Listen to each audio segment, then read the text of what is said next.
ಧಾರವಾಡ ಜಿಲ್ಲೆಯ ಮುಮ್ಮಿಗಟ್ಟಿ ಗ್ರಾಮದಲ್ಲಿ ಇಂದು ಪಶುವೈದ್ಯಾಧಿಕಾರಿ ಡಾ. ಅಲ್ತಾಫ್ ಆರ್. ಯಲ್ಲಾಪುರ ಹಾಗೂ ಅವರ ತಂಡ ಮನೆ ಮನೆಗೆ ತೆರಳಿ ಪ್ರಾಣಿಗಳ ಆರೋಗ್ಯ ತಪಾಸಣೆ ನಡೆಸಿದರು. ದನ, ಕರು, ನಾಯಿ, ಕುರಿ, ಆಡು ಸೇರಿದಂತೆ ವಿವಿಧ ಪ್ರಾಣಿಗಳಿಗೆ ಕಾಲು ಬಾಯಿ ಬೇನೆ, ಗಂಟು ಚರ್ಮ ರೋಗ ಸೇರಿದಂತೆ ಹಲವಾರು ರೋಗಗಳ ಬಗ್ಗೆ ರೈತರಿಗೆ ಸ್ಪಷ್ಟ ಜಾಗೃತಿ ಮೂಡಿಸಿದರು.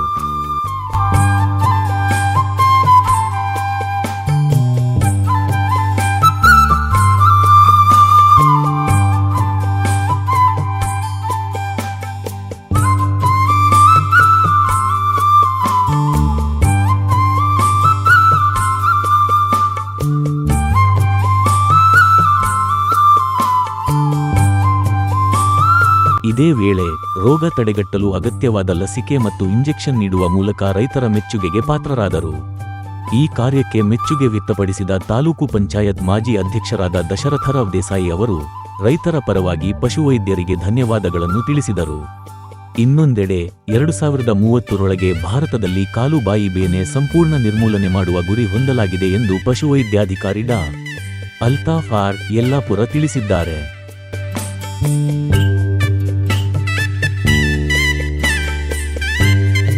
ವೀಕ್ಷಕರೇ, ನಾವು ಇವತ್ತು ನಮ್ಮ ಸ್ವಗ್ರಾಮ ಮುಮ್ಮಿಗಿಟ್ಟಿ ಗ್ರಾಮದಲ್ಲಿ ಇದ್ದೀವಿ. ಕಾರಣ ಇಷ್ಟೇ, ನಮ್ಮ ಮುಮ್ಮಿಗಿಟ್ಟಿ ಗ್ರಾಮದಲ್ಲಿ ಪಶು ವೈದ್ಯಾಧಿಕಾರಿಗಳು ಮತ್ತು ಅವರ ಪದಾಧಿಕಾರಿಗಳು ಬಂದು ಪ್ರತಿಯೊಂದು ರೈತರ ಮನೆ ಮನೆಗೆ ಭೇಟಿ ಕೊಟ್ಟು ದನ ಕರುಗಳ ಬಾಯಿ ಬೇನೆ ಮತ್ತು ಕಾಲು ಬೇನೆಯಂತಹ ರೋಗಗಳಿಗೆ ಮತ್ತು ಚರ್ಮ ಬೇನೆ, ಗಂಟು ಬೇನೆ ವ್ಯಾಧಿಗಳಿಗೆ ಸಂಬಂಧಿಸಿದಂತೆ ವ್ಯಾಕ್ಸಿನನ್ನು ಕೊಡ್ತಾ ಇದ್ದಾರೆ. ದನ ಕರುಗಳಿಗೆ ಮತ್ತು ಇಂಥ ಪ್ರತಿಯೊಂದು ಪಶುಗಳಿಗೆ ಒಂದು ಇಂಜೆಕ್ಷನನ್ನು ಕೊಟ್ಟು ರೋಗದಿಂದ ಮುಕ್ತ ಮಾಡ್ತಾ ಇದ್ದಾರೆ. ಸೊ ಅದಕ್ಕೆ ಸಂಬಂಧಪಟ್ಟಂತೆ ನಮ್ಮ ಹತ್ರ ನಮ್ಮ ಸುದ್ದಿವಾಹಿನಿಗೆ ಮಾತಾಡಲಿಕ್ಕೋಸ್ಕರ ನಮ್ಮ ಊರಿನ ರೈತ ಮುಖಂಡರು, ಹಿರಿಯರು ಮತ್ತು ನಮ್ಮ ಊರಿನ ಪಶುವೈದ್ಯರು ಕೂಡ ಇಲ್ಲಿ ಇದ್ದಾರೆ. ಬನ್ನಿ ಅವ್ರ ಹತ್ರನ ಮಾತಾಡೋಣ. ಸರ್ ನಮಸ್ಕಾರ. ನಮಸ್ತೆ. ತಮ್ಮ ಹೆಸರು ಸರ್? ನನ್ನ ಹೆಸರು ಡಾಕ್ಟರ್ AR ಯಲ್ಲಾಪುರ ಅಂತ ಹೇಳಿ. ಹಾಂ ಸರ್. ಸೊ ಈಗ ನಮ್ದು ಏನೈತಂದ್ರೆ, ಈಗ ನಾವು ಏನು ಸ್ಟಾರ್ಟ್ ಮಾಡಿದ್ದು ಕಾಲು ಬ್ಯಾನಿ ರೋಗದಿದ್ದು ಇಂಜೆಕ್ಷನ್ನು. ಸೊ ಇದ್ರದ್ದು ಮೇನ್ ಉದ್ದೇಶ ಏನಂದರೆ, ಇದು ಸೆಂಟ್ರಲಿ ಸ್ಪಾನ್ಸರ್ ಸ್ಕೀಮ್ ಇರುತ್ತೆ, ಆಲ್ ಓವರ್ ಇಂಡಿಯಾ ಇದು ನಡೀತಾ ಇದೆ. ಇದ್ರ ಮೇನ್ ಉದ್ದೇಶ ಏನಂದರೆ ಕಾಲು ಮತ್ತು ಬಾಯಿ ರೋಗ, ಈ ರೋಗವನ್ನು 2030ರವರೆಗೆ ನಿರ್ಮೂಲನೆ ಮಾಡೋದಿದೆ. ಯಾವುದೂ ಪಶುಗಳಲ್ಲಿ ಈ ರೋಗ ಕಾಣಲಾರ್ದಕ್ಕೆ ಅಚೀವ್ ಮಾಡೋದೇ ನಮ್ಮದು ಮೇನ್ ಟಾರ್ಗೆಟ್. ಸೊ ಈ ಟಾರ್ಗೆಟಿಗೋಸ್ಕರ ಏನು ಮಾಡಿದ್ದಾರೆ ನಮ್ಮ ಸ್ಟೇಟಿಂದ, ಸೊ ಪ್ರತಿಯೊಂದು ನಾವು ಮನೆಗೆ ವಿಸಿಟ್ ಮಾಡಿ ಮನೆಯಲ್ಲಿ ಎಷ್ಟು ಪಶು ಇದಾವ್ರದ್ದು, ಆಕಳ, ದನ, ಎತ್ತು, ಹೋರಿ ಯಾವುದೇ ಪಶು ಇರಲಿ ಅದಕ್ಕೆ ಫಸ್ಟೇ ಟ್ಯಾಗಿಂಗ್ ಮಾಡಿದ್ದೇವೆ ನಾವು. ಆ ಟ್ಯಾಗಿಂಗ್ ಪ್ರಕಾರ ಮೈಕ್ರೋ ಪ್ಲ್ಯಾನು ರೆಡಿ ಮಾಡ್ಕೊಂಡಿದ್ದೇವೆ. ಸೊ ಪ್ರತಿಯೊಂದು ಮನೆಗೆ ಹೋಗಿ ಆ ಮೈಕ್ರೋ ಪ್ಲ್ಯಾನ್ ಪ್ರಕಾರ ಅವ್ರಿಗೆ ಹೋಗಿ ಎಲ್ಲ ಎನಿಮಲ್ಸಿಗೆ ಡಿಸೀಸ್ಡ್ ಇದ್ದಿದ್ದು, ಆಮೇಲೆ ತುಂಬ ಗರ್ಭ ಅಂದರೆ 8 ತಿಂಗಳ 9 ತಿಂಗಳ ಗರ್ಭ ಇದ್ದಿದ್ದು ಎನಿಮಲ್ಸ್ ಬಿಟ್ಟು ಬೇರೆ ಎಲ್ಲ ಪಶುಗಳಿಗೆ ನಾವು ಇದು ಕಾಲು ಮತ್ತು ಬಾಯಿ ಬೇನೆ ಇಂಜೆಕ್ಷನ್ ಮಾಡ್ತಾಯಿದ್ದೀವಿ. ಇದರ ಜೊತೆಗೆ ಇನ್ನೊಂದು ಚರ್ಮಗಂಟದ ರೋಗ ಅಂತ ಹೇಳಿದೆ, ಅದೂ ಕೂಡ ಬರಬಾರ್ದು ಅಂಥೇಳಿ ಅದು ಲಸಿಕೆ ಕೂಡ ನಾವು ಇದರಲ್ಲಿ ಹಾಕ್ತಾಯಿದ್ದೀವಿ. ಇದಷ್ಟೇ ಅಲ್ಲದೆ ಮನೆಗೆ ಹೋದಾಗ ಯಾವುದಾದ್ರೂ ನಾಯಿಗಳಿದ್ರೂ, ಸೊ ನಾಯಿಯಿಂದ ಝೂನೋಟಿಕ್ ಡಿಸೀಸ್, ರೇಬೀಸ್ ಬರುವಂಥ ಇದಿರುತ್ತೆ ಚಾನ್ಸಸ್ಸು, ಅದಕ್ಕೂ ಕೂಡ ನಾವು ರೇಬೀಸ್ ಲಸಿಕೆ ಕೂಡ ಹಾಕ್ತಾಯಿದ್ದೇವೆ ಇದರಲ್ಲಿ. ಸೊ ನಮ್ಮದು ಉದ್ದೇಶ ಏನಂದರೆ 2030ಕ್ಕೆ ಮಾಸಾಗಿ ಎಲ್ಲ ಎನಿಮಲಿಗೆ, ದನಕರುಗಳಿಗೆ ಕಾಲು ಬ್ಯಾನಿ ಲಸಿಕೆ ಹಾಕಿ ಈ ರೋಗವನ್ನು ನಿರ್ಮೂಲನೆ ಮಾಡೋದೇ ನಮ್ಮದು ಮೇನ್ ಉದ್ದೇಶ ಇದು. ಸೊ ಇದರಲ್ಲಿ ನಮಗೆ ಸೂಪರ್ವೈಸರ್ ಅಂತ ಇರ್ತಾರೆ, ಅದು ಬಿಟ್ಟು ಲಸಿಕಾದಾರರು ಇರ್ತಾರೆ, ನಮ್ಮ ಸ್ಟಾಫ್ ಇರ್ತಾರೆ, ಪಶು ಸಖಿಯರಿಗೂ ಕೂಡ ನಾವು ತೊಗೊಂಡು ಅವ್ರಿಗೂ ಕೂಡ ಲಸಿಕೆಯಲ್ಲಿ ಇನ್ವಾಲ್ವ್ ಮಾಡ್ಕೊಂಡು ಎಲ್ಲ ಮನೆಗೆ ಭೇಟಿ ನೀಡಿ ಇದು ಲಸಿಕಾ ಕಾರ್ಯಕ್ರಮವನ್ನು ಮಾಡ್ತಾಯಿದ್ದೇವೆ ನಾವು. Okay sir. ಸರ್, ಈಗ ಇಂಜೆಕ್ಷನನ್ನು ಕೊಡ್ತಿದ್ದೀರಿ ನೀವು ಪ್ರತಿಯೊಂದು ರೋಗಕ್ಕೂ. ಸೊ ಇದು ಉದ್ದೇಶ, ಇಂಜೆಕ್ಷನ್ನ ಮಾಡ್ತಾ ಇದ್ದೀರಿ. ಇದು ಒಂದು ಹಳ್ಳಿಯಲ್ಲಿ ಆಯಿತು, ಇದೇ ರೀತಿ ಕರ್ನಾಟಕದ ಪ್ರತಿಯೊಂದು ಹಳ್ಳಿಯಲ್ಲೂ ನಡೀತಾ ಇದೆಯಾ? ಸೊ ಇದು ಒಂದು ಹಳ್ಳಿ ಅಥವಾ ಕರ್ನಾಟಕ ಅಂತಲ್ಲ, ಇಡೀ ದೇಶದಲ್ಲಿ ನಡೀತಾ ಇದೆ. ಇದು ನ್ಯಾಷನಲಿ ಸ್ಪಾನ್ಸರ್ ಪ್ರೋಗ್ರಾಮ್ ಆಗಿರೋದ್ರಿಂದ ಕರ್ನಾಟಕ, ಜಮ್ಮು ಕಾಶ್ಮೀರದಿಂದ ಹಿಡಿದು ಕನ್ಯಾಕುಮಾರಿವರೆಗೂ ಎಲ್ಲ ರಾಜ್ಯಗಳಲ್ಲಿ ನಡೀತಾ ಇದೆ. ಸೊ ಎಲ್ಲ ನಮ್ಮ ದೇಶದಿಂದನೇ ಇದು 2030ಕ್ಕೆ ನಿರ್ಮೂಲನೆ ಮಾಡುವಂತಹದ್ದು ನಮ್ಮದು ಉದ್ದೇಶವಾಗಿದೆ. ಅಂದರೆ 2030 ಒಳಗಡೆ ಇದೊಂದು ರೋಗ ನಮ್ಮ ದೇಶದಿಂದ ತೊಲಗಿಸಬೇಕು ಅನ್ನೋ ಉದ್ದೇಶದಿಂದ. ಹೌದು, ನಮ್ಮದು ಈ ದೇಶದಿಂದ. ಯಾಕಂದರೆ ಈ ರೋಗ ಒಂದ್ಸಲ ದನಕರುಗಳಿಗೆ ಬಂದರೆ, ಈಗ ಫಾರ್ ಎಕ್ಸಾಂಪಲ್ ಹೂಡುವಂಥ ಎತ್ತಿರಲಿ, ಬೇರೆದು ಅಂಥವೆಲ್ಲ ಏನಾಗುತ್ತೆ, ಈ ರೋಗ ಏನಾದ್ರು ಕಾಲು ಮತ್ತು ಬಾಯಿ ರೋಗ ಬಂದರೆ ಅದರಲ್ಲಿ ಹೂಡುವಂಥ ಶಕ್ತಿ ಇರಲಿ, ಗಳೆ ಮಾಡುವಂಥ ಶಕ್ತಿ ಇರಲಿ, ಅವೆಲ್ಲ ಕಡಿಮೆ ಆಗುತ್ತೆ. ಅದು ಬಿಟ್ಟು ನಾವು ಹಸುಗರಿ ಇರಲಿ, ಎಮ್ಮಿಗಳಲ್ಲಿರಲಿ, ಅದರಲ್ಲಿ ಏನಾಗುತ್ತೆ, ಹಾಲು ಹಿಂಡುವಂಥ ಶಕ್ತಿ ಎಲ್ಲ ಕಡಿಮೆ ಆಗುತ್ತೆ, ಹಾಲಿನ ಪ್ರಮಾಣ ಕಡಿಮೆ ಆಗುತ್ತೆ. ಸೊ ಇದು ಇಂಡೈರೆಕ್ಟ್ಲಿ ಏನು ಮಾಡುತ್ತೆ, ರೈತರಿಗೆ ಆರ್ಥಿಕವಾಗಿ ಹಿಂದೂಡುತ್ತೆ. ನಾವು ಆರ್ಥಿಕವಾಗಿ ಮುಂದೂಡಬೇಕು ರೈತರಿಗೆ. ಈ ರೋಗ ಎಲ್ಲ ಬಂದರೆ ಹಿಂದೂಡುತ್ತೆ ಅಂಥೇಳಿ. ಸೊ ಇದು ರೋಗ ನಿರ್ಮೂಲನೆ ಮಾಡಿದರೆ ನಾವೇನು ದ್ವಿಗುಣ ಮಾಡೋದೇ ರೈತರ ಏನು ಆದಾಯ ಇಟ್ಕೊಂಡಿವದ ಅದು ಇದರಿಂದ ಒಂದು ಇಂಡೈರೆಕ್ಟಾಗಿ ನಾವು ಅಚೀವ್ ಮಾಡ್ಬೋದು ಅಂಥೇಳಿ ಇದು ನಮ್ಮದು ಪ್ಲ್ಯಾನ್ ಆಗಿದೆ. ಓಕೆ ಸರ್, ಮಾಹಿತಿ ಕೊಟ್ಟಿದ್ದಕ್ಕೆ ಧನ್ಯವಾದ ಸರ್ ನಿಮಗೆ. ಸೊ ವೀಕ್ಷಕರೇ ನೋಡ್ತಿರ್ಬೋದು, ಇವರು ನಮ್ಮೂರಿನ ರೈತ ಮುಖಂಡರು ಮತ್ತು ಮಾಜಿ ತಾಲೂಕು ಪಂಚಾಯಿತಿಯ ಅಧ್ಯಕ್ಷರಾಗಿರ್ತಕ್ಕಂಥ ಶ್ರೀ ದಶರಥರಾವ್ ದೇಸಾಯಿ ಸರ್ ಕೂಡ ನಮ್ಮೊಟ್ಟಿಗಿದ್ದಾರೆ. ಇವರು ಕೂಡ ರೈತರು. ಇವತ್ತು ನಾವು ಇವ್ರ ಮನೆಯಲ್ಲೇ ಇದ್ದೀವಿ. ಬರೀ ಅವ್ರ ಹತ್ರನೂ ಮಾತಾಡೋಣ. ಸರ್, ನಮ್ಮೂರಿನ ಪಶು ವೈದ್ಯರು ಈ ರೀತಿ ಮನೆ ಮನೆಗೂ ಭೇಟಿ ಕೊಟ್ಟು ದನ ಕರುಗಳಿಗೆ ವ್ಯಾಕ್ಸಿನೇಷನ್ ಕೊಡ್ತಾ ಇದ್ದಾರೆ ಸರ್. ಸೊ ಅದರ ಉದ್ದೇಶದಿಂದಾಗಿ ತಮ್ಮ ಅನಿಸಿಕೆ ಏನು ಅನ್ನೋದನ್ನು ವ್ಯಕ್ತಪಡಿಸಬೇಕು.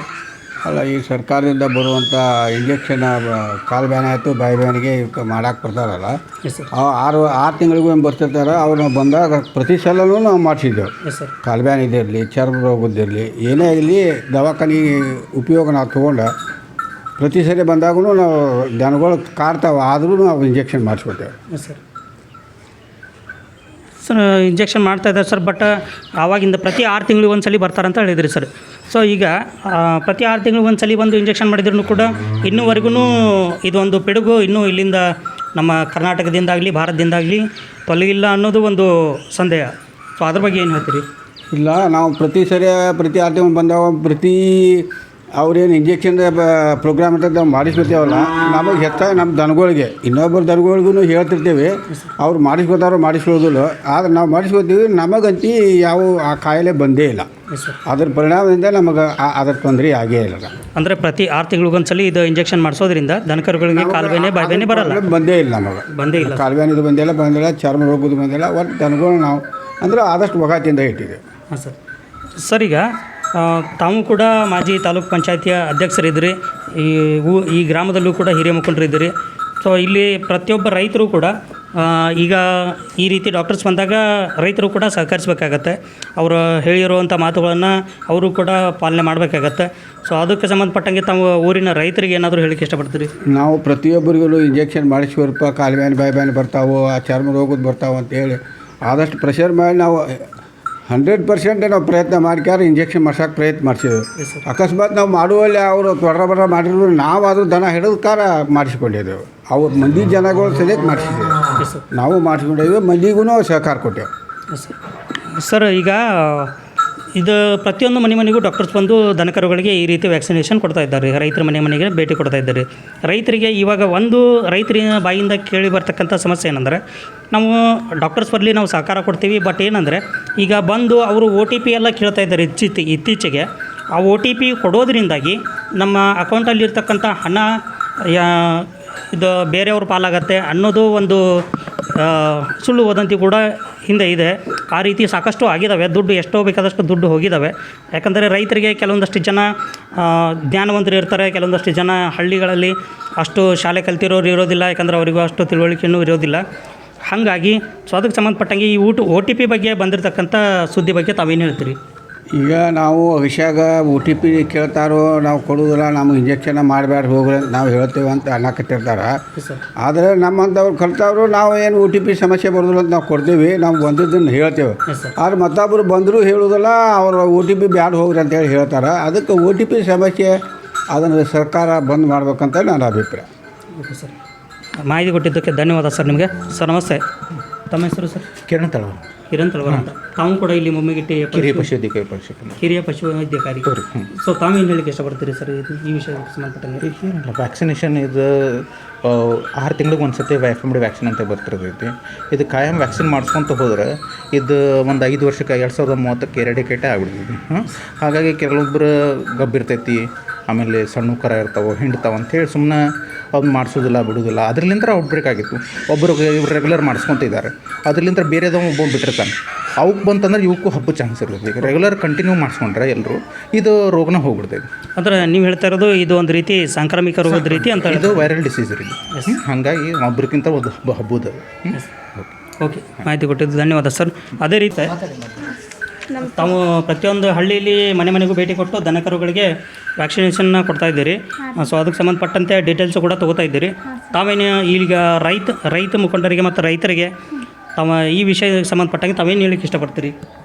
ಸರ್ ನಾವು ವ್ಯಾಕ್ಸಿನ್ ಮಾಡ್ಸೋಕೆ ಅವ್ರಿಗೆ ಹೇಳ್ತೀವಿ ರೀ ಸರ್. ಒಳ್ಳೆ ಅಂದರೂ ಅದ್ರ ಬಗ್ಗೆ ಏನು ಸೌಲಭ್ಯ ಐತಲ್ಲ, ಯಾಕೆ ರೋಗ ಬರ್ತಾವೆ, ಮಾಡಿಸ್ಕೊಂಡ್ರೆ ಬರಲ್ಲ ಅಂತ ಹೇಳ್ತೀವಿ ಸರ್ ಇಷ್ಟೇ. ಓಕೆ ಮೇಡಮ್, ಧನ್ಯವಾದ. ಓಕೆ, ನೋಡಿದ್ರಲ್ಲ ವೀಕ್ಷಕರೇ, ಇದೇ ರೀತಿ ನಾವು ಕಳಕಳಿಯಿಂದ ರೈತ ಬಾಂಧವರಲ್ಲಿ ಕೇಳ್ಕೊಳ್ಳುವಂಥ ಒಂದು ವಿಷಯ ಏನಂದರೆ, ಈಗ ಪ್ರತಿಯೊಂದು ಮನೆಗೆ ರೈತರ ಮನೆಗೆ ಪಶುವೈದ್ಯಾಧಿಕಾರಿಗಳು ಬಂದು ಕಾಲು ಬೇನೆ ಮತ್ತು ಬಾಯಿ ಬೇನೆ ಮತ್ತು ಚರ್ಮ ರೋಗ, ಗಂಟು ರೋಗಕ್ಕೆ ಸಂಬಂಧಪಟ್ಟಂತೆ ವ್ಯಾಕ್ಸಿನೇಷನನ್ನು ಹಾಕ್ತಾಯಿದ್ದಾರೆ. ಸೊ ಎಲ್ಲ ರೈತರು ಆ ಡಾಕ್ಟರ್ಸಿಗೆ ಸಹಕಾರ ಕೊಟ್ಟು ದನಕರುಗಳಿಗೆ ವ್ಯಾಕ್ಸಿನೇಷನ್ನ ಹಾಕಿಸ್ಕೊಳ್ಬೇಕಾಗಿದ್ದು ವಿನಂತಿಯನ್ನು ಮಾಡ್ಕೋತೀವಿ ನಾವು ಕೂಡ. ಸೊ ನೋಡ್ತಾ ಇರಿ ಇದೇ ರೀತಿ ವೀಕ್ಷಕರೇ, ಸಮುದಾಯ TV ನ್ಯೂಸ್.